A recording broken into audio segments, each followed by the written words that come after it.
All right. Big week in the NFL, done, basically. Weird week in the CFL, wraps up. Only 3 games, and none of them make sense. And I will say, I do a best bets column for 3 Down Nation. And so, like, not all of this is I got these things wrong, so obviously nothing makes sense. But it's just like nothing makes sense for any of these. Like, I just, aside from, they don't play the games on the spreadsheet, explain to me how any of that happened. Or how we could have seen any of that happening. Toronto, 1 road win this season against a Montreal team who had their quarterback go down with an injury in that game. They have looked bad for several weeks in a row now. Aside from their quarterback has been putting up numbers. So maybe we should have read into that their quarterback's putting up stats and they're still losing. Eventually that should balance out. Maybe that was the thing that I should have read into. But they as a football team have looked bad since McManus went down with an injury. He was still hurt against an offense that looked amazing against the team we thought was the best team in the league last week. And not even close. Toronto kicks the shit out of them. Okay, weird things happen. On to the next game. Hamilton has spent exactly 0 seconds of this season looking like a quality functioning football team against Ottawa, who bounces back from speaking of bouncing, there goes the microphone. They bounce back from a tough loss against the BC Lions after they beat BC and beat them up a couple of weeks ago, which doesn't look all that impressive now. And they come in and shit the bed against Hamilton. It's like, okay, whatever. At least there's Montreal.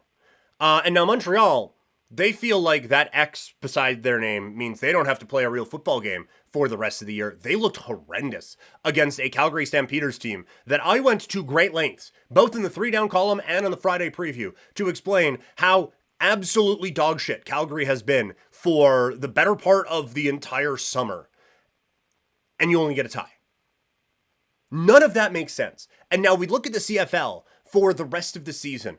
The one thing we knew is that Montreal was good and Hamilton wasn't. Aside from that, everyone's kind of bunched in. And now, Montreal is fading into that pack a little bit. I'm not going to give Hamilton the credit of, they're coming in, and now it's a 9-team parity. But if you are, and look, we talked about it, we had Deeds in the chat saying, the Stamps kind of feel cooked. If you want to say that your team is cooked, I just got to tell you, I feel like every team has a chance. Saskatchewan hasn't looked great, but as a Rider fan, I still think there's a chance. I can't imagine we get to the Grey Cup and it is the 2-1 seeds facing each other for the championship. That would be genuinely surprising to me. This now feels so wide open. Any team can beat any team any week. And I get that is sports, but this is more than just a puncher's chance or anything like that. Legitimately, what separates...